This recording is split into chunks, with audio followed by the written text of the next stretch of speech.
Bam. This is Hunter Green, and you're watching the Break It Down show. That's right. That's right. We're here and we're in Phil's backyard. And I'm with Hunter Green. Hunter is Phil's son. Those of you know that Phil is our friend. It's always been exciting and a hopeful day to talk to you, Hunter, because someone who's emerging into something great like you're doing right now. It's neat to see like where you're at and how the process has been. So if everyone doesn't know, Hunter is a starting kicker for University of Northern Colorado, the Bears, and you punt and you place kick. Is that right? That's correct. How rare is that? I feel like it's something you find a little bit rarer in college football. Usually, a lot of guys coming up through high school, they take on both the roles. They kick, they do their field goals, usually kickoff as well, and punt. Just because there's not as many people in high school that do that, and there's a lot more schools. But then once you kind of like it gets fined down into a collegiate sport, usually at the higher level, schools are looking for more of a guy who can handle one thing and another guy who can handle another thing. So a guy who comes in and can handles field goals and kickoffs, and then a guy that comes in and handles punts, usually two separate. In Northern Colorado, I mean, we're Division I, but we are a little bit smaller compared to just some of the rest. And so I feel like that's one of the reasons I've been able to take on the role of doing all of them. And I mean, it's not just that I go in and they're like, okay, you're going to do all three. Like, you still have to earn those spots. And I do have fellow specialists on the team that also compete with me for those spots, but I just turned out to be better at those positions. So do you get along with the other kickers? Yeah. I feel like it's important, although you're competing against, it's got to be like a friendly competition. You can't just be, it's not like Hunger Games where you're just all on your own. It's like you versus everyone else. You got to have those friendships, because just the friendships with other guys and the friendly competition, it's gonna help you get better, and it's gonna propel you forward to greatness. Yeah. Speaking of greatness, one of the things that amazes me is when we think about football and just calling, hiking the ball, snapping it, catching it, putting it down, twisting it. There's a lot of things going on in about, I don't know, a third of a second. Yeah. It's so fast, and then you don't have time to think, or maybe you do. So what do you do mentally from the time you finish taking your steps to be in place, to be ready? What's going through your mind at that point? Well, for my kicks, you always want to have the same routine. A routine is going to help you like focus and kind of get you locked in. And so I take my 3 steps backwards, and it's like some guys get their arm and they do like basically like draw the line, like split the posts where they're going to aim. I just kind of look that way. I kind of just like lean back, take in where I'm kicking the ball, and then I take my steps to the side. And whenever I take my steps to the side, I don't know, I just like developed it so I had a routine. I always put my hands on my hips when I'm taking my steps to the side. And so just because it's something that helps me get into like a routine. And then like when I'm back in my steps and like I got my line and my snapper, my holder, and they're there. I mean, we have a cadence that way. The line knows up and when the ball is going to be snapped. And then also just for the operation as well, when to get it off. And just kind of mentally when you're back in your steps, what goes through my head is like it's a little bit of nerves. And I feel you're lying if you said you never have nerves, because there's always going to be a little bit of a gutsy feeling to, okay, like the team is relying on me, I'm on the field to help them. And that's what I feel like so unique about kicking is when you're on offense, maybe the quarterback may feel the same way, but there's a lot more guys that help around you when it's the special teams unit, especially field goal. It's the line as well, but once the snap and the hold are down, once all those things are perfect, it's all comes up to my job and how am I able to execute it. So kind of mentally, it can be like a strong burden. So I feel, especially at the start of my career, those nerves, I wouldn't say they take over, but they're very strong. And so you kind of have to just get used to it and kind of break through that barrier.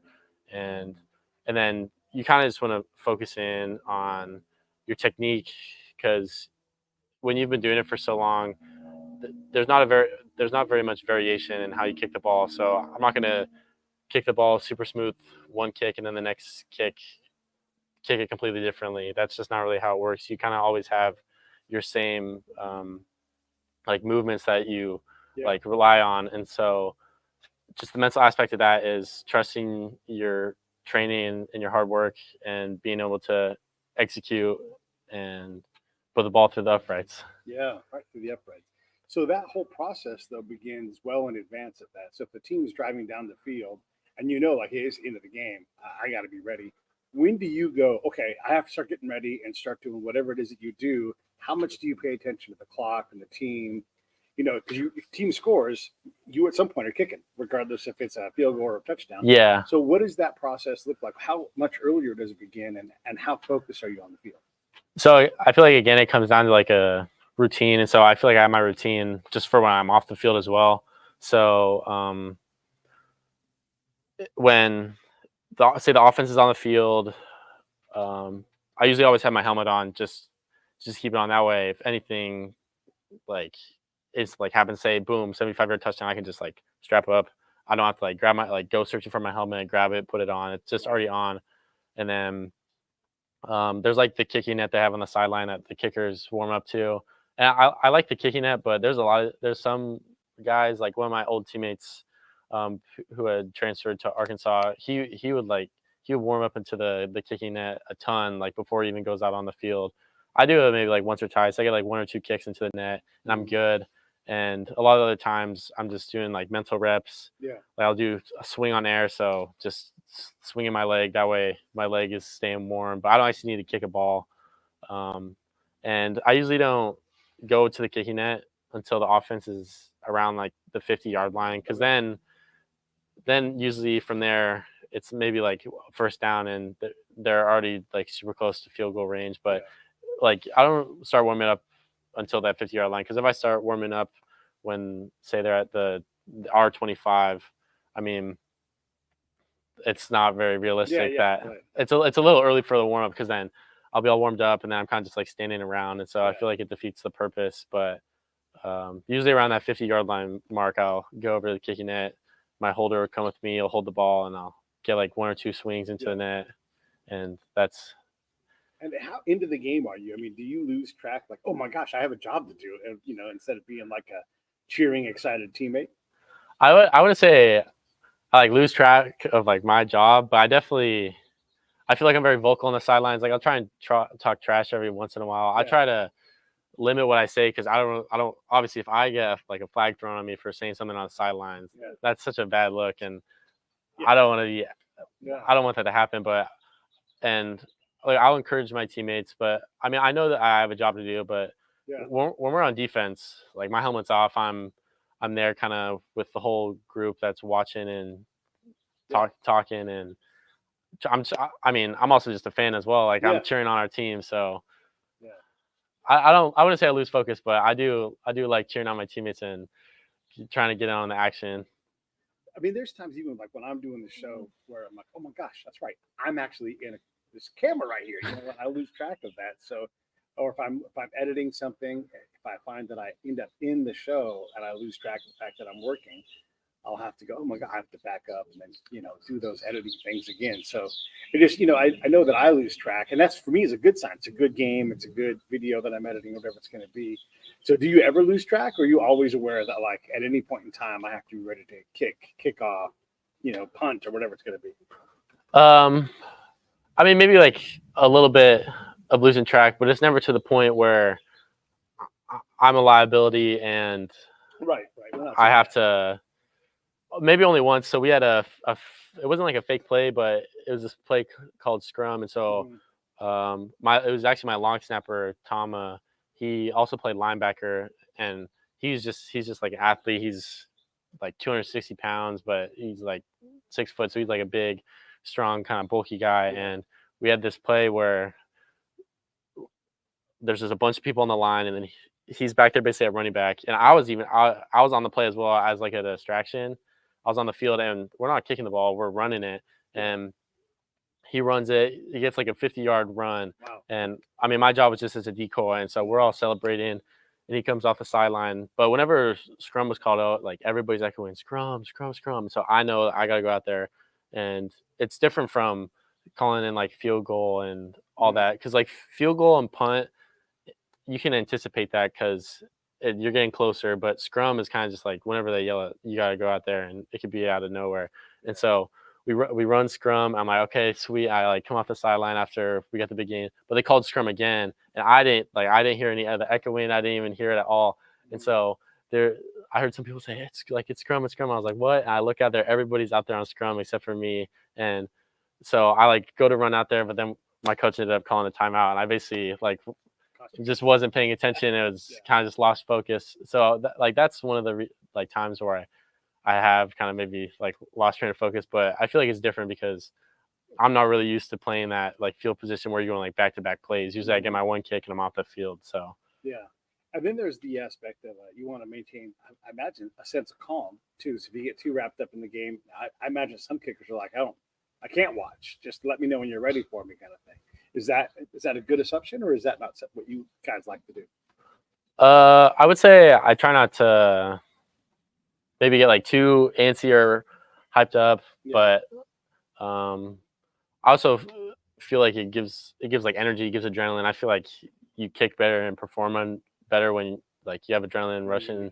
Exactly. So I do kind of invest myself in the game, but I would say maybe like more pregame. That's where I kind of mellow down. Like there's some dudes who are getting like super hyped up, but I don't really need all that like hype up talk. I kind of just sit in my locker, got my headphones on, like play my music. I'm not running around the locker room like let's go. I'm just that's where I'm kind of zoning in, and then when we're running out onto the field before the game starts, that's where it kind of all the energy explodes, and I'm feeling ready and pumped up.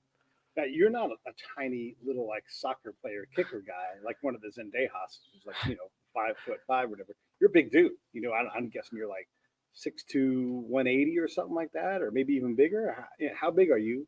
How much do you pride yourself on flattening people when you're going downfield to block or making that tackle that saves a touchdown? Let's talk about these other aspects of the game where your physicality. I imagine your dad wasn't slow, so I imagine you're not slow either. So if there is a fake, you're like, get the kid the ball and then look out because I'm going to go knock somebody out. Because there's got to be defensive backs that would be terrified to see you bearing down on them, I would think.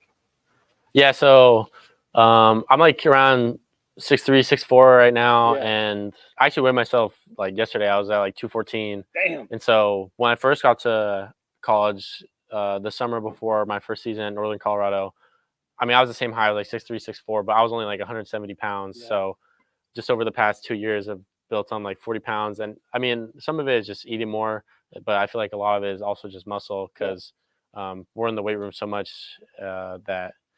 I mean, my muscle is just going to build, and I haven't had the chance to get a tackle yet when I've been like kicking, punting, and doing kickoffs. But in high school, those opportunities were there, but not yet so far in college. But I mean, I'm bigger than any of the DBs on my team, so we ran a fake against Idaho last season where I was running the ball, and I mean. I feel like I felt pretty good out there. Obviously, I'm not used to taking hits like everyone else, so the play was like it was a little botched. So one of my teammates got like pressed out of bounds, and then I'm running. I'm like just about to get the first down, and this dude jumps off from the sideline because he was on. What I thought happened is I thought their coach was so worried about me getting so much yards that he just tossed a dude out from the sidelines to stop me. And so I'm running. All of a sudden, I see this dude come off the sideline. I'm like, what the crap? Like he can't do that. And so I like ran out of bounds past the first down marker. But then when we watched the film back, one of my teammates got like pressed out of bounds by the dude. So him and my teammate were out of bounds, and then he jumped back in like right in front of me. But doesn't the defender have to establish himself on the field again before he can? So he didn't. Like he came off the sideline, basically just like was there. I was like came right in front of me because I had like 20 more yards of open green turf, and so I thought I was about to get that 20 yards, maybe even juke out the returner. Nice. So, but this dude came out of nowhere. I'm like I just need to get the first down, and so I mean he came back on the field, but it was just kind of interesting and a little weird. But I was probably playing at 190, 195 last season, so I'm already up like 20 pounds from last season. So I definitely feel a lot bigger. I feel like it'd be fun to lay a hit this season and just let people know what type of timing I'm on. But yeah.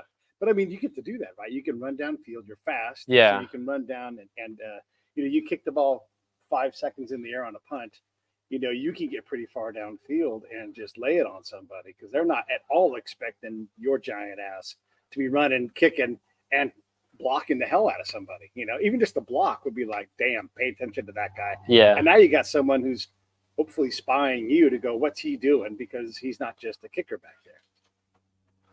Yeah, it definitely be exciting, especially on a punt this year. Just if stuff is working out and say this dude's breaking into a hole.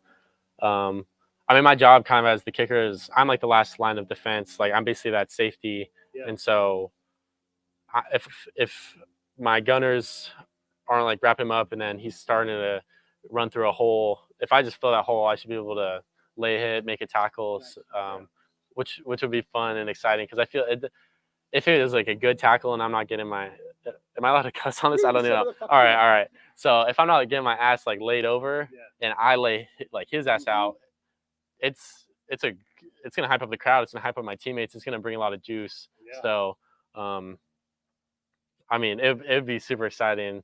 And I almost had the opportunity last season to do that on a punt, and the returner tripped like right in front of me. So if he didn't trip, I would have had to make the tackle. But he came through this hole and then tripped and like landed right in front of me. And I jumped on him to make it look like I would have made the tackle. But I mean, I think I would have made the tackle, but it didn't go on the stat sheet. I'd say I'm decent, maybe a little iffy just because, I mean. That's not your job. Yeah, but they have the specialists do tackling drills every now and then with the team just because, I mean, we are on the field and eventually you never know, we may have to make a tackle. And so it's always just good to be prepared. And what's the general theory on like when you tackle somebody? Are you just throwing your body in front of them? Are you just trying to run into them? Are you trying to get in front of them, get in front of their hips, wrap them up, and take them to the ground? Yeah, it's especially, I feel like a lot as a specialist, you're going against returners most of the time when you're trying to make a tackle. It's not like you're going to be going against a lineman who's a little sluggish. It's going to be a quick dude. And so like one of the things that's important to us that the coaches like instill and teach us is to use the sideline. So if we can use the sideline to our advantage, that's pretty good. And then also you just got to run your feet. What you don't want to do is say he's coming through the hole and then you kind of stop there because then you're basically dead weight and he can put a move and shift you. But if you're closing the distance and if you just like chest up tackle and like wrap up around him and keep your feet moving, then you should be able to like I believe I should be able to take the returner to the ground. I'm probably bigger than a lot of the returners right now. Yeah. And then there used to be a pitcher in the major league named Kyle Farnsworth. Hey Kyle, love your game. Kyle Farnsworth would throw about 100 miles an hour and tended to hit people sometimes. And so people thought they could run out to the mound to fight Kyle. But Kyle would be like, oh, no, I'll meet you halfway. And he'd run out. And one time he just wrapped up a guy like a linebacker, dropped him into the ground, and just started beating the hell out of him. We're not proposing violence or anything here, but there is a thing that you learn like, oh, don't charge the mound against Kyle Farnsworth, because it's just not going to pay the bills because the guy can fight and is not afraid of fighting. And I'm not saying you should fight, but there is a mentality that you can have as a pitcher, as a kicker, someone who's supposed to be not part of the minute-to-minute interaction of the game and say, no, I'm going to, this is a violent game. I'm going to bring the violence that I can bring. Is that kind of how you see this? Or is it better for you to stay healthy and avoid some of that extra stuff that you could avoid? And I don't want to say that you want to be out there headhunting like that, but like just being a football player when you're no longer kicking. I feel like it's important just to have the mentality because I feel like where you kind of start to slow down, maybe you start to stand still that's when you're nervous. Like, oh, I got to make a hit. Like I'm a bit nervous about tackling this guy, but that's what I feel like you should have in a linebacker I feel like those dudes should just not care about their body and should just basically just like throw their bodies at the guy and just try and hit as hard as they could. Obviously you gotta be smart about it and have a good tackle. But if you're hesitating in the fact that you have to come downhill and make this tackle, it's not necessarily the best look because that's where you're going to hesitate and things could go wrong and he could get past you. But if you just kind of eliminate those thoughts of nervousness about making this tackle and you just go in there, make the tackle and maybe it won't feel so good after, but I one of the things that's important, even just as like in the kicking position, is if you're in the weight room and you're lifting and you're stretching, your body's gonna feel good. Mm-hmm. And that's one of the key things about last season. Like going into the season, it was the most I've ever been working out and stretching and lifting. I was eating good. I felt like Superman. My body, I was kicking like every day, lifting every day, and like at the end of the day, my body would be tired, but I wake up the next day, I feel good. Yeah. That's because I'm in the weight room, and so just off of my training, like making a tackle, I should be able to get up from it and feel fine. Yeah. Yeah. And you're young. Yeah. So there used to be a kicker. There's two kickers I want to ask you about. One of them was named Ray Wershing, and then he would run out and he'd have his head down, and he would never look up the whole time. And then Joe Montana would twist him in the right direction, and then he would kick. He would never see the kick until after it was already gone and on the way. And there's a guy named Tony Franklin that kicked for Philadelphia, and he was, I think, the last barefooted kicker. So do you know anything about these guys? No, I've never heard. Can you imagine not even looking up once? Like that was his thing. He took it. It's kind of like if you golf. Like when I used to golf, I don't golf anymore. But when I used to golf, I would never look at the water. I would even take my visor and put it down over my eyes like this, so I couldn't see the water, because then I wouldn't hit the ball into the water. It was kind of my version of Ray Wershing. So when you hear about someone who does this thing, or I don't know, there's so many kickers that have a specific thing. Like who was that? Was it Gould who turned the other direction? When he kicked from the Bears, he would face the opposite direction, and then he would rotate and then kick the ball. It was such a unique thing. I think, just as a kicker myself and hearing what they do, I wouldn't say it's so much of a superstition as it is kind of just like their training and the kicker that just wouldn't look up. Right. I mean, that makes sense because you don't need to, as long as you're like looking at the ball, like kicking it, you don't need to look up and see where the ball goes, because the crowd's going to tell you where the ball went. It's going to tell you if it was good or not. So he didn't look when he was coming on the field. He kept his head down. I feel like maybe for him it was just a thing of maybe blocking out distractions. Like if he's so hyper fixed on the goalposts. Right.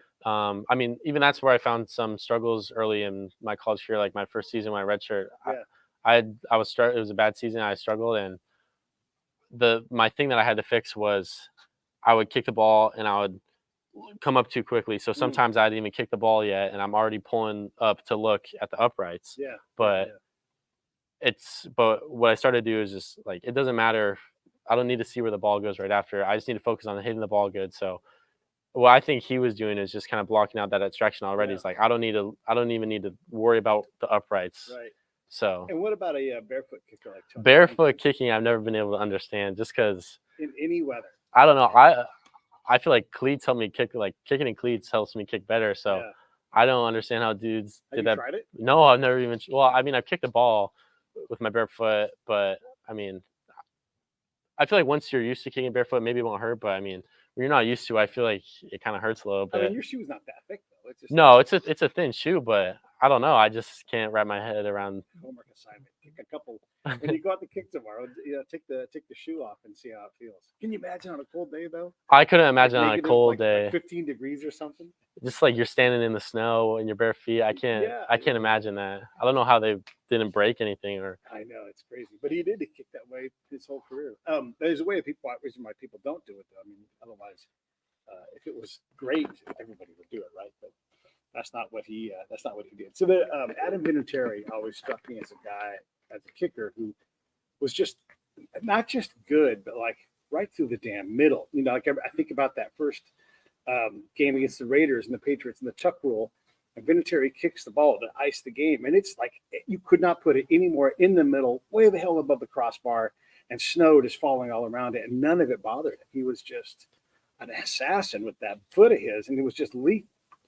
I feel like that's a great comparison for a kicker as like an assassin, because I feel like they're trained to have like no emotions and they just go out there and do their job. Like they can't, like, no regrets or anything. I feel like that's the same thing, almost mentality you have to have as a kicker. It's like you gotta go out there. You can't be worrying about the crowd, or can't believe the crowd gets you, or you can't be in your own head. You just have to be like cold blooded, do your one job, one stroke, boom, through the uprights. But that's what kind of sets apart the guys that are in the big leagues from the guys who come out of college and end up not finding a spot, is just the training and consistency. Because the thing with like one of the greats like Vinatieri Yeah. is he's just so damn consistent. It's Yeah. like the same kick for him every time. And I mean, that's what I'm working towards. Just the point where every time I'm going to kick the ball, it doesn't matter the conditions, it doesn't matter where I am, doesn't matter who's even snapping and holding for me. If as long as I'm kicking the same every time, the margin for error is like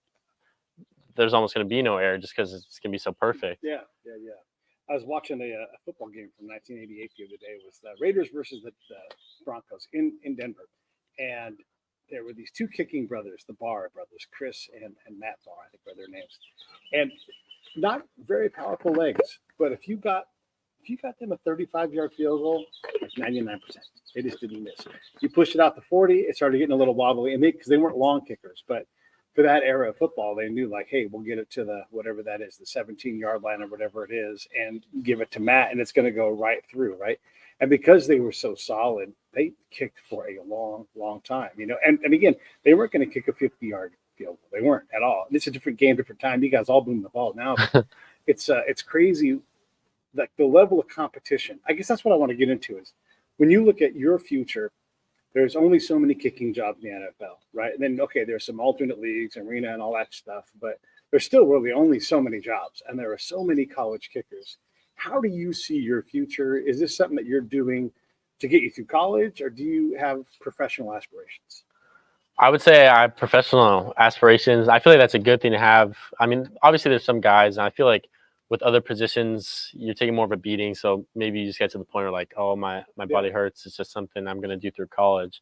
But I mean, for me, and this is the thing that's so cool about kicking is it doesn't matter where you're going to school because you're kicking the same football. Yeah. And I mean, maybe the crowd's a little bit smaller where I'm at, and maybe it doesn't feel as high pressure, but how I'm kicking the ball is on me compared to say like some of my fellow teammates. If you're on the D line, you're going against offensive linemen in the Big Sky. They're not going to be as big and strong as offensive linemen at Alabama. Right. So in that aspect of other positions, it's almost you have to compare them to the competition. But I mean, for kicking, one of the examples I like to use is Jason Myers, the Seattle Seahawks kicker. He went to a D2 and he's in the league. And there's a bunch of other guys who you don't have to be at like the Alabamas, like Clemson or big powerhouse schools to be a really good kicker. It's just on how consistent you are. And so that's why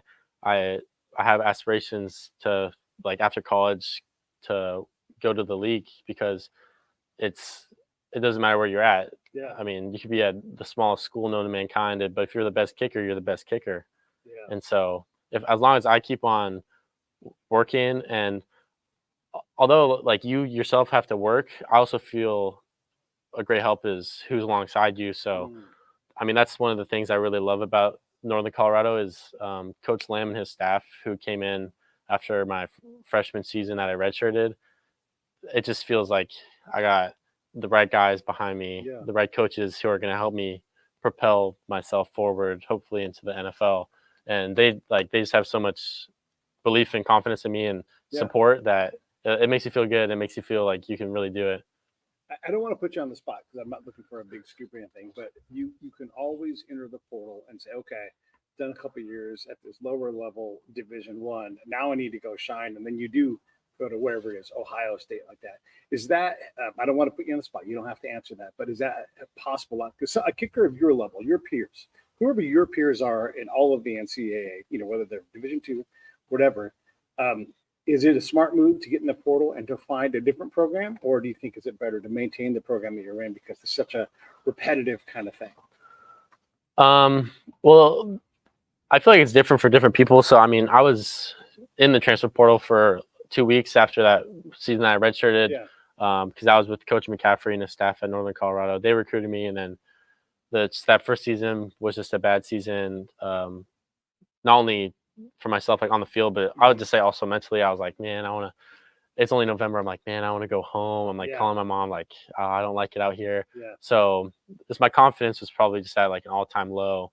And I feel there's some guys who just get in the portal because they do have those aspirations. Maybe they do want to play after college, but in college, they also just want to play for those big teams. And hear those big crowds and really just feel part of a big name program. Yeah. But so I was in the portal for 2 weeks, and I kind of just the same for the portals. Like the grass is not always green, Right. and so I mean I saw that firsthand. I went in and I was like reaching out to coaches and not really getting what I wanted. I mean, obviously my numbers couldn't speak for themselves because they were just bad. They were pretty bad, but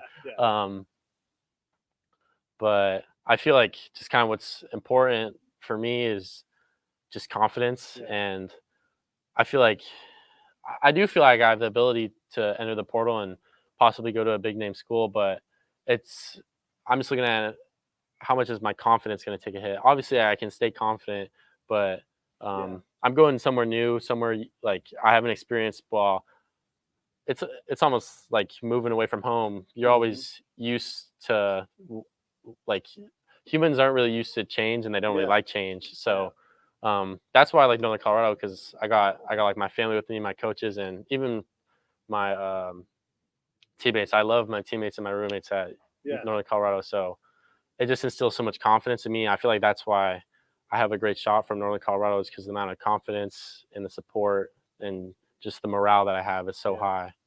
I was watching you practice today, and you definitely kicked the stuffing out of the ball. What is your effective range right now, and what could it be when you complete all of? I mean, like you said, you're eating, you're lifting, you're stretching, you're kicking, right? So you're going to get better because you're super young, but you're huge, right? If you figure out how to get that leg swinging, almost like Usain Bolt, like all he had to do is once he stood up, he was going so fast because he was so much taller than his peers.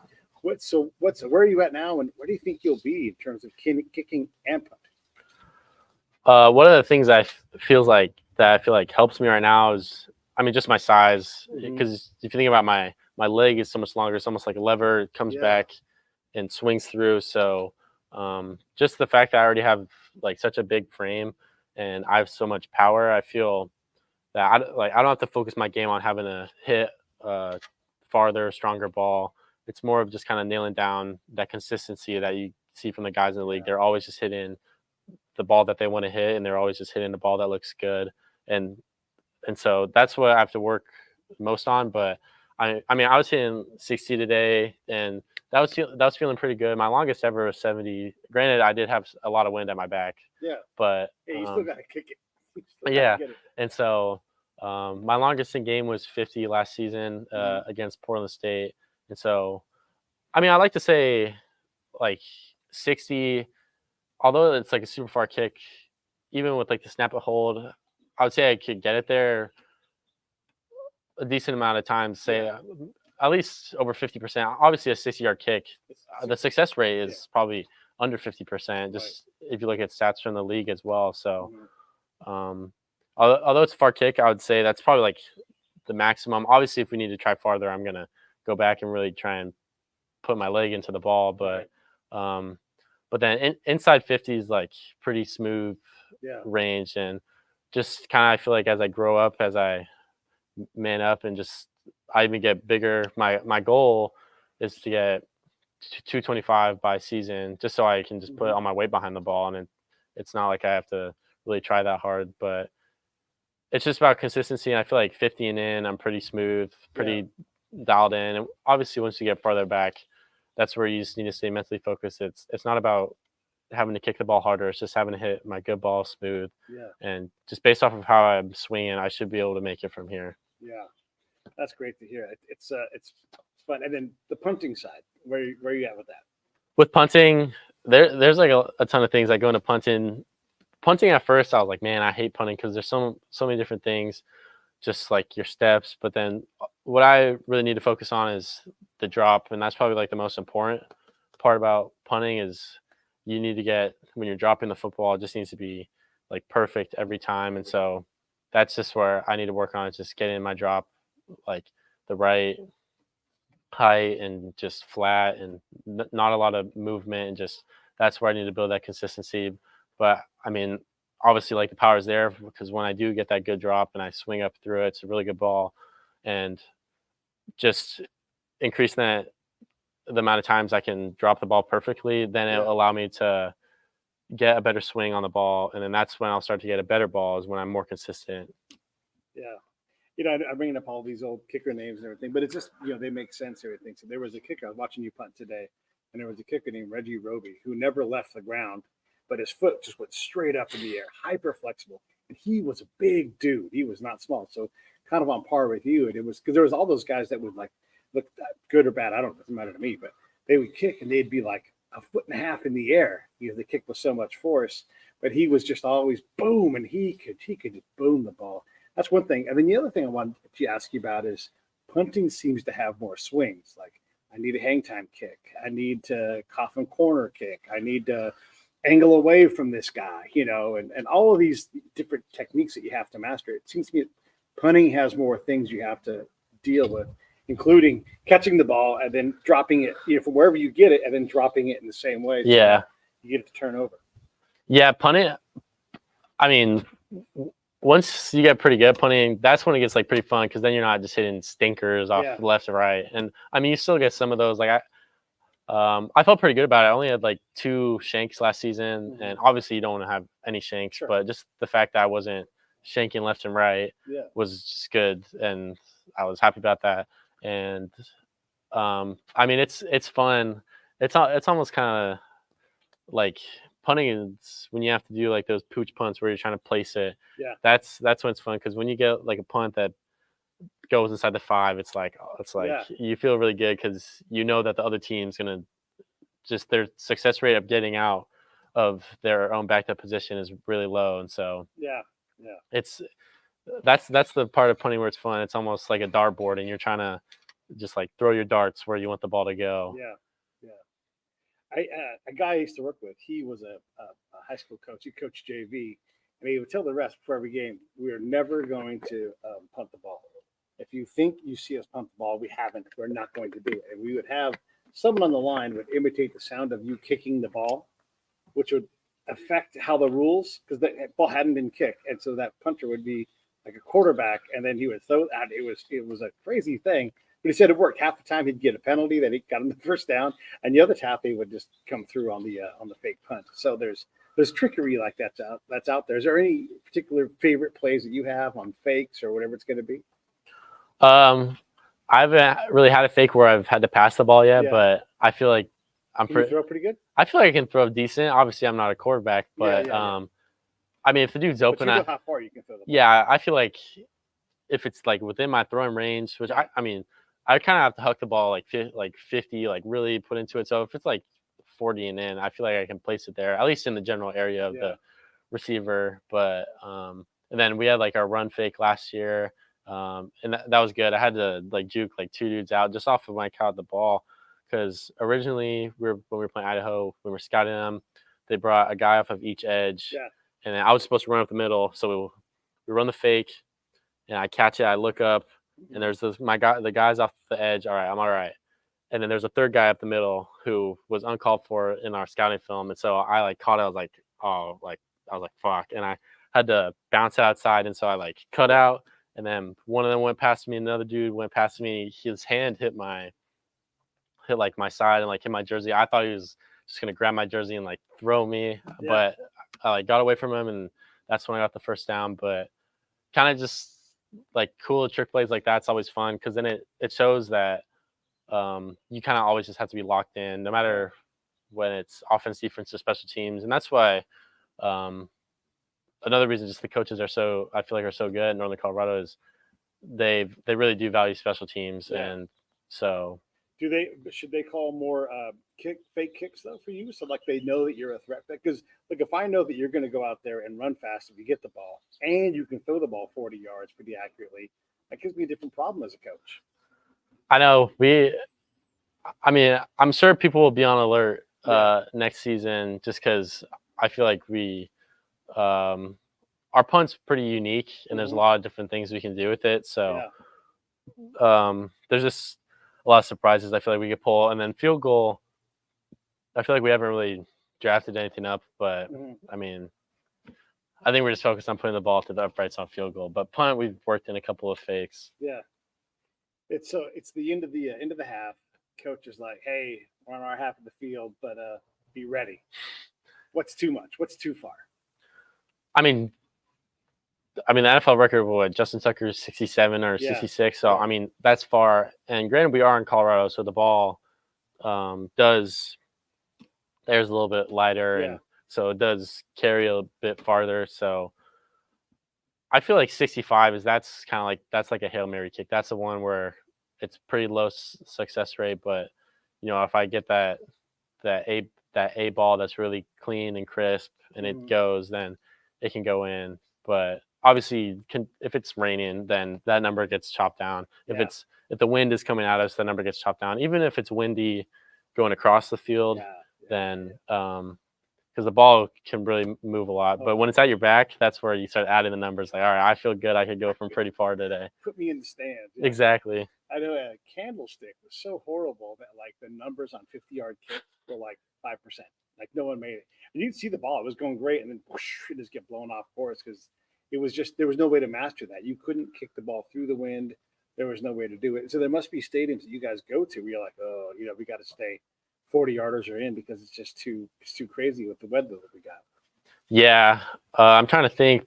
When our first game at Portland State, I wasn't playing that. It was like my freshman year that I redshirted. It was pretty nasty weather, a little windy. So I feel like that could be, especially if it's closer to the November end of the season. That's when the weather is going to get a little more nasty. Yeah. Sometimes it can get windy in Greeley. That's more of like in the spring though. Yeah. And so I don't really think. I mean, we haven't had a bad game at Nottingham Field, which is our home stadium, since I've really been there. That we haven't had such a windy game. And I'm trying to think of just Cal Poly was a little bit windy at the start, just because it's kind of close to the coast. Yeah. And I mean, fog there too. Yeah, it was a little foggy, but I feel like ones that would be really windy is Idaho State, but they have it indoors, so it's like that already eliminates all the wind. Right. But I can't really. Maybe Weber could be windy. I haven't played there yet. I think we play there this season. And this is your third season. You're a fresh redshirt. Yeah, so I'm going to be a redshirt sophomore. So my first year coming out of high school, I played 4 games, and so if you that's the limit. If you play 5 games, you can't redshirt anymore. Right. It's 4 and under, so I was still able to redshirt. So that really, me getting benched was like a blessing in disguise, just because it gave me that next year, it saved me a year, gave me that year to really prepare and get dialed in. Yeah. And then this past year was amazing, which was good. Yeah. And then going into my third year, redshirt sophomore year. Yeah. Will you play all 5 years that you get then, or do you think when you graduate you'll take off for the NFL, or will you stay around? You think? Jeez, I don't even know. I feel like that's something you kind of play by ear almost, or just kind of how you're feeling. Maybe a little bit closer to that. Yeah. I honestly don't know. That's kind of a question that stumps me. Yeah. Well, and then at some point you've got to get an agent too, who's like, hey, here's what I think, here's what I can sell. As I can sell you to the Buccaneers, or like, oh, you got to go do a year in the AF, whatever it's going to be, right? So you have to make those decisions. Then I wanted to ask you about the academic side because, we always forget that you guys are student athletes, right? But you actually have math class to go to and humanities and all that stuff. So how has that been? Were you a good student in high school? Yeah, I was all right. I think I had like a 3.3 in high school. So, people have vices, and so I would say my biggest vice is probably video games. I like my video games, and so definitely in high school, that definitely took me a little bit away from my academics, was video games. So, but definitely towards the end of high school, that's where I kind of was more focused, and especially knowing when I have to go to college, I can't really afford to really slack around. So I'd say more of my bad grades were at the start of high school, but I was a decent high school student.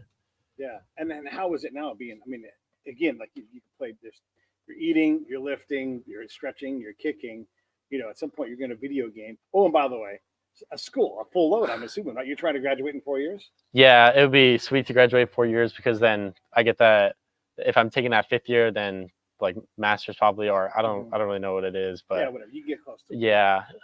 But college school has been pretty good. I feel like University of Northern Colorado is not the toughest school.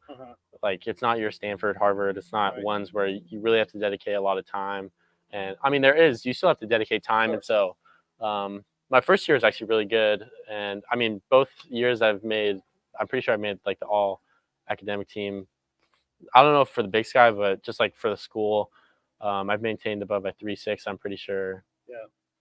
or something around there. But my freshman year is definitely better than my sophomore year of school. Yeah. Because I definitely do still play a decent amount of video games. So there's just some times where my Yeah. school's a little lacking, and also I don't know if it was because the increase in workload where I was kicking a lot more. But man, during the season, I could not get out of bed. I knew my class would be at 10. I'd like wake up at 9:30, and then I would just go back to sleep. Like I would just end up missing class. So definitely at the start, around season time, Yeah. I was missing a couple classes, just staying in bed. But towards this second semester of this past year, I definitely got a lot more focused in. I almost got more of a routine as well, like I had with kicking, and just kind of realized like, okay, like I can't play football without doing well in my classes. So I do need to do all my classes. So what I just started doing is if I had homework, just get away from my distractions, my computer. I would just pop over to the library and pull out my Surface and just work on my assignment there. When I'm done, just go back home, and then I'm free to do what I want to do. But just kind of getting rid of those distractions. Yeah. I mean, part of being a pro and part of what you learn in college, you learn how to meet people because there's always new people from all over the world that you encounter. And then also, yeah, you learn how to like, okay, it's one thing to go learn whatever, Aboriginal history from 1882 to 1972, but the ability to take on a class, to learn how to go to school, how to navigate professors and all of those things, and to get rid of your shyness. Like, and you can tell any young person, I go talk to high school kids from my school all the time. And I'll say, if you go to college, go talk to your professor. Because when you do that, they're like, holy shit, you're here. You can see me. I exist outside of the class, and it blows them away. So all these little things, they add up so that you can accentuate what you already have academically in your head, right? And you learn how to go to school. But you also have another job where you have to learn how to go play football.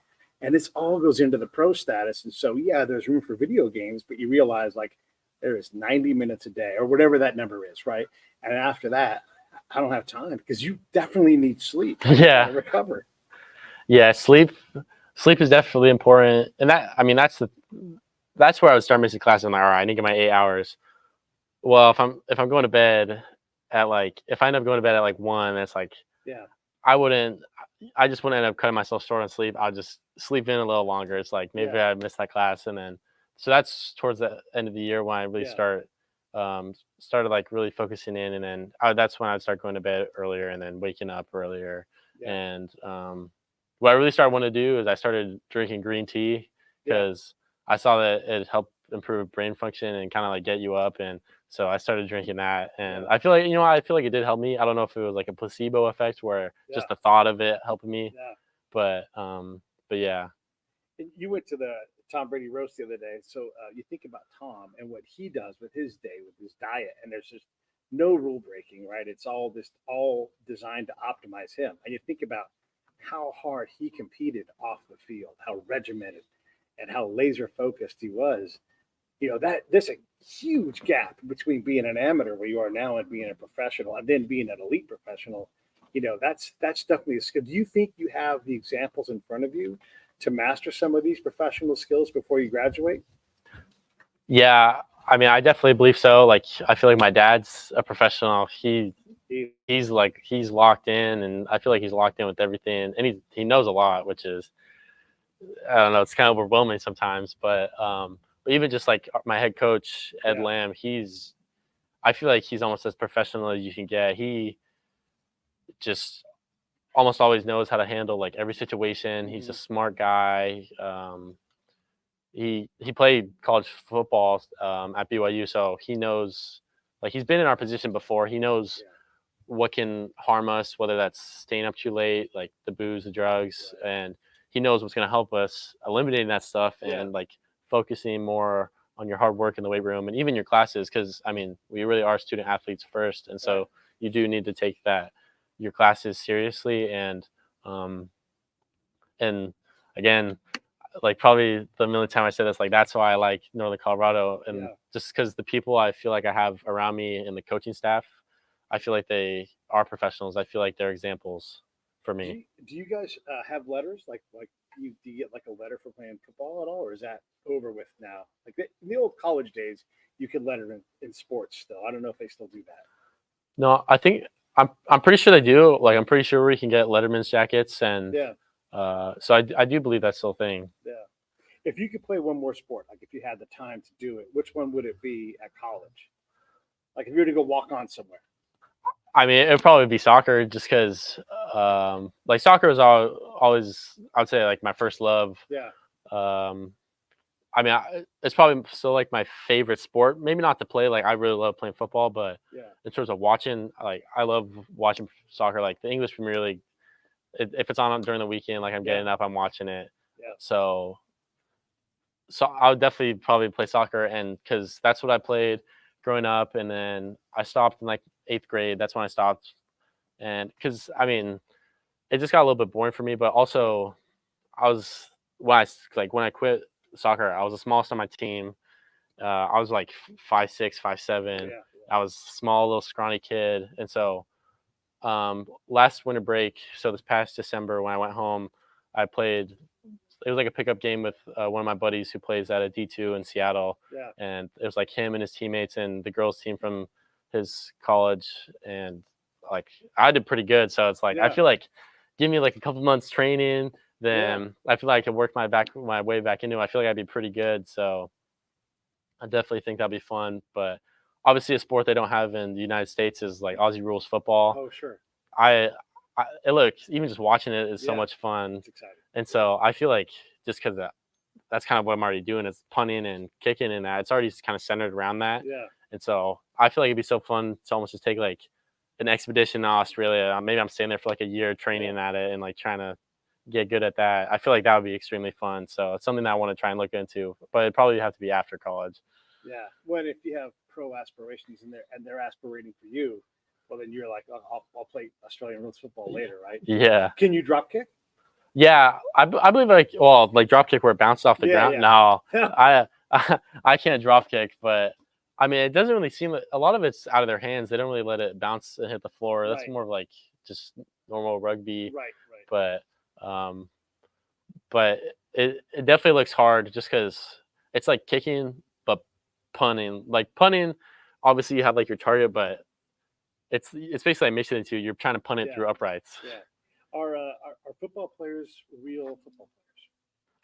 Like, do you like? Are you saying like specialists are people too? Like, Yeah, yeah. Like, are these guys like are you part of that team as much as a linebacker or as a right tackle?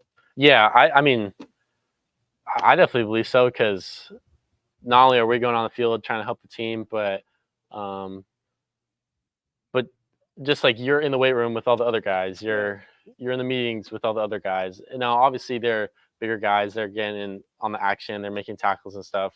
But they can't kick the ball 20 yards though. if I'm putting points on the board Yeah, for the team, guys are going to respect you, and so that's what I feel also gives you confidence yeah, as a specialist is if you're doing your stuff on the field and you're helping out the team, guys are gonna cheer you on, guys are gonna respect you, and yeah, you're gonna you're gonna get close to those guys. So I mean, all my roommates are I got like a D end, I got a tight end, I got a lineman. They're all big guys, and yeah, so just already starting in that group, just moving in with them freshman year, yeah, and I'm already knowing guys from other positions. It helps bring you closer to the team. yeah. So if you are starting all 4 years, you stay through your redshirt senior year, so it's 5 years total, but 4 years playing the game. You got a legitimate shot at being the all-time point scorer at your school. Have you thought about this seriously at all, or no? Yeah, and even just when I like decided to go there is one Yeah. of the things my dad talked to me about. It's like Uh-huh. it was like you can go there and think of it like as a pit stop, or you can go there and want to be like one of the legends at Northern Colorado. And Yeah, so, I mean, I definitely think I have a shot. yeah, I think we just need to get a little bit more in field goal range next season. yeah, I had 12 field goal attempts last season. I could have had a little bit more, but there was a couple fourth downs that we went for it on. But I definitely think I could have a lot of attempts this next season.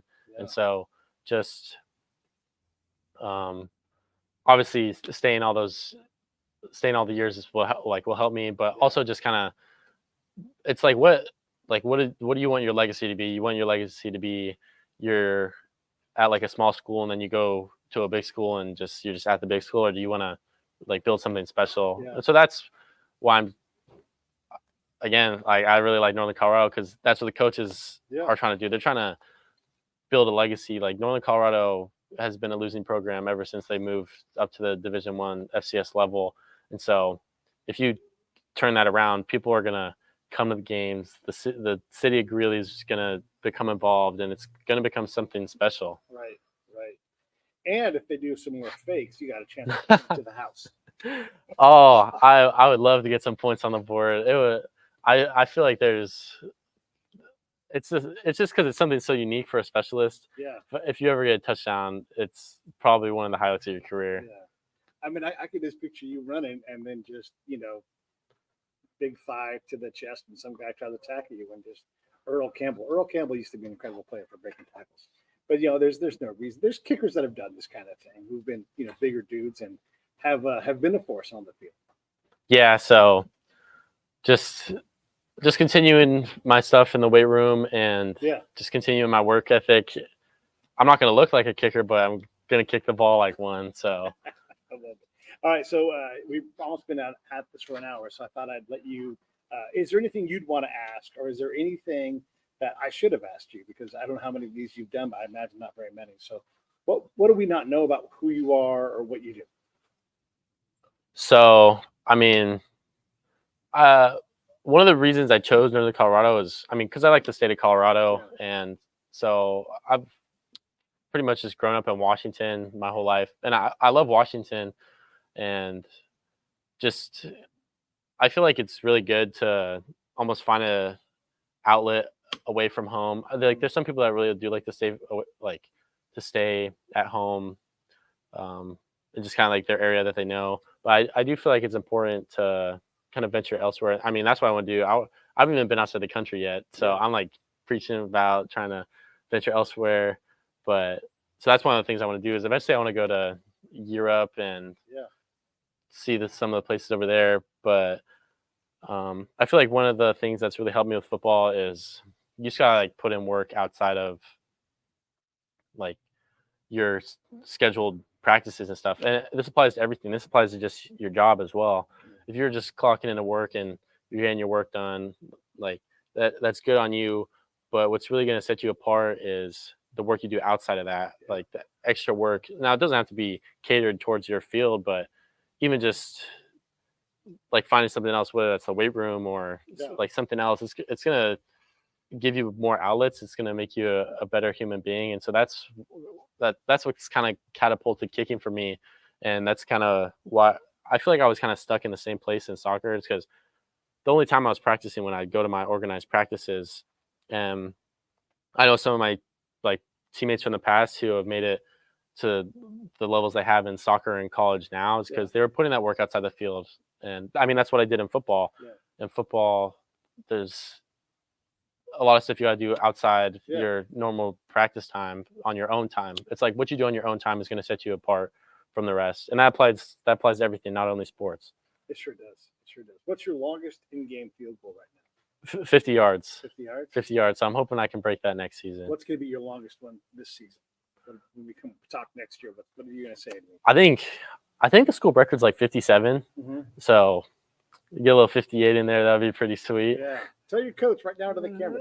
I want to crack at a 58-yarder. Coach Lamb and Coach Paycheck. Coach Paycheck's the special teams coordinator. Mm-hmm.